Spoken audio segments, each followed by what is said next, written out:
The news out of South Bend, very positive. Brian Kelly explaining why he's decided to stay with the Fighting Irish. Quote, "This decision was purely motivated by my love for Notre Dame and the entire Fighting Irish community, the young men I have the great fortune to coach, and my desire to continue to build the best football program in the country." So, which college coach should NFL GMs be pursuing? That is the question we put towards our panel. Our analyst Anthony Herron, insider Pete Futek, and college football contributor Rich Sermonello. Guys, let's first take a look at the top 3 coaching choices that you have on your list. Rich, we'll begin with you. Who are your top 3? Bill O'Brien of Penn State, David Shaw of Stanford, and Kevin Sumlin of Texas A&M. Pete? Dana Holgorsen of West Virginia, Cliff Kingsbury, maybe not yet, but very soon, and Jim Mora Jr.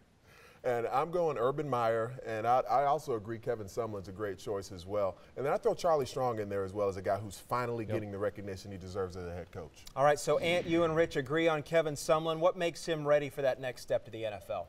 Well, I think when you look at a guy who is a defensive player and started off as essentially a defensive coach, but he has mastered the offensive side of the football. And so for me, the totality of what you need as a knowledge base to be a head coach, I think he's really proven that he's able to do that as a guy who, in that Bill Belichick sort of mold, who was known initially in his career as a defensive guy, but can now be a play caller on the offensive side of the football. And he's revamped, re-energized 2 separate programs, Houston, now Texas A&M. I think that's NFL ready. And Rich, you agree? Yeah, he's obviously won wherever he's been. I like Ant's point a lot. Defensive player at Purdue. Now he's kind of, attributed with a lot of the offensive success that Houston has had, and now Texas A&M. But what I like most about Kevin Sumlin, tremendous delegator. He basically got out of the way of his offensive and defensive coordinators, both with the Cougars and now the Aggies. He let Kingsbury do his thing on offense, Mark Snyder on defense. So he's really a terrific CEO, and I think that's what you need to be successful at the NFL level. And don't forget, like he made Case Keenum the greatest NCAA passer of all time, and then went to Texas A&M and had a guy who was a runner and made him the greatest all-around quarterback, at least in SEC history, for 1 season. So he's able to adapt, and as Rich said, just really smart, really good at adapting with his coordinators. Interesting, the guy that I first mentioned at the start of this segment, Notre Dame's Brian Kelly, nobody mentioned, none of you 3 guys. He won at Central Michigan, won at Cincinnati, has now won at Notre Dame. What's the hesitation? Well, the hesitation is it has nothing to do with really the coaches. It has to do with the personnel. And, that's the thing about the NFL. It's kind of a sucker bet. Either you got Tom Brady or you don't. Either you have Aaron Rodgers or you don't. And, you can get guys who are good coaches, but unless you got the talent, it doesn't really matter. I think we all picked guys who can fit a system, who we like their systems more than just them as a coach. Obviously, Nick Saban's a great coach. Obviously, Brian Kelly's a great head coach. But we all picked guys who said, okay, I want, for example, Kevin Sumlin or Cliff Kingsbury. I want that offensive system on my NFL team. And I would add, when you're looking at the leader of an organization, like Rich mentioned the term CEO, and that's what you have to be at the NFL level. And there's so many things that fall under the scope of being a head coach in the National Football League. Brian Kelly in 2012, I think, can handle that, but there was a lot of evidence, a lot of tangible evidence on the field with the way he interacted with his players, with some issues that took place off the field at institutions that he's been with, where I'm not sure yet who the real Brian Kelly is as a coach. So as he continues to morph and develop, if this is who he is, what we just saw this past season, then yeah, I think he'll be. And remember, he was at a wee bit of a hot seat coming into this season. He needed, it wasn't win or else by any stretch, but Notre Dame wasn't quite that enamored with him. He needed to have a pretty big season. Obviously, he did. All right, how about another Kelly here, and Chip Kelly. Here's a man who's won 12 games in 3 seasons. We know he flirted with the Buccaneers last year, the Browns this year. Rich, we'll start with you. Why can't his style work with the pros? I'm not sure if it can, to be quite frank. I think he's done, obviously. You don't need me to say it. 4 straight BCS bowl games, done a remarkable job in Eugene. Love the offense, love the speed, love the way he spreads the field. But does that really translate to the NFL? I'm not sure if it does. I'm not convinced that if Chip Kelly is not running that read option, that spread at any level, if his program is nearly as successful as it is right now. So my beef with Chip Kelly is I think he's more, and this applies to Brian Kelly too, I think certain head coaches better equipped to succeed at the college level. They get to the NFL, completely different animal, and they wind up scurrying back a la Nick Saban. So I think Chip Kelly falls into that category.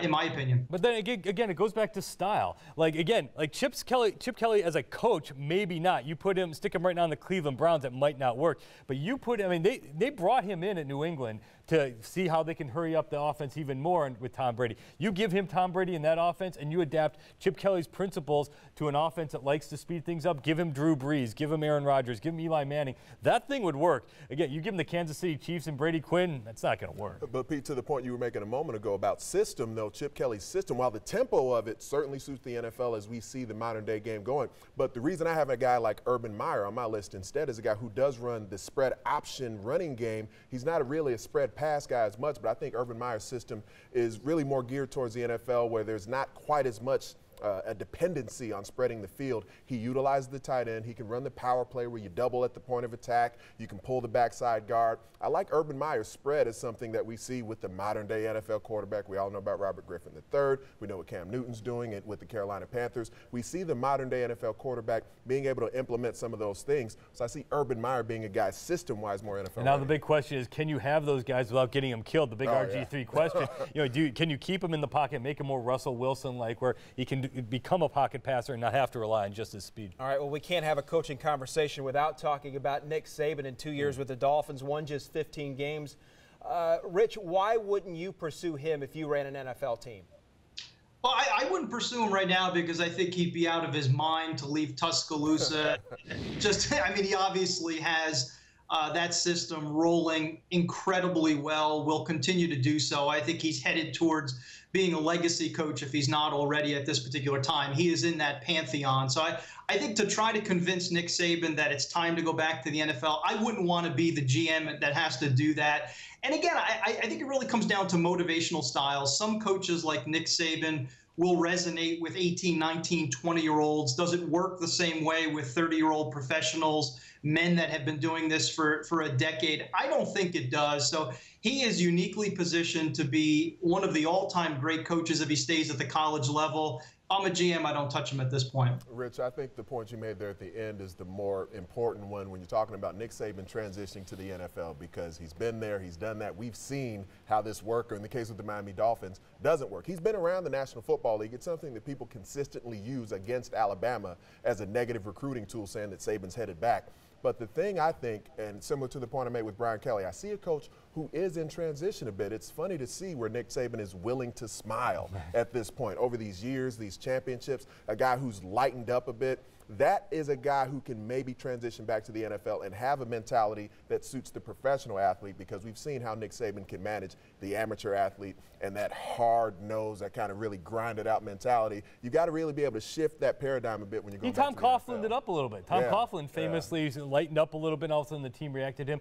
Problem for Nick Saban, you can't necessarily recruit in the NFL. You can't go out there and just get the #1 recruiting class and be great every year. Great, he's been able to develop talent, but you can only get so many free agents, and you don't have that control, obviously, in the next level. And we're seeing the NFL, maybe this year more than in recent past, really come into the college ranks and at least take a close look. They're flirting. They're not taking these guys, though. I'll tell you, Doug Marrone, they're flirting with these guys, but they're not really taking them, though. Yeah, all right, taking a closer look. And next year, I'm sure there'll be more discussion about guys ready to make that jump. Fellas, thanks very much. Don't forget, playing right now on Campus Insiders, we recap the weekend in college hoops. And if you like college basketball, check out the WCC Network, powered by Campus Insiders. This Saturday night's game, a chance to see one of the nation's most exciting players, Kevin Foster and Santa Clara, at Pepperdine.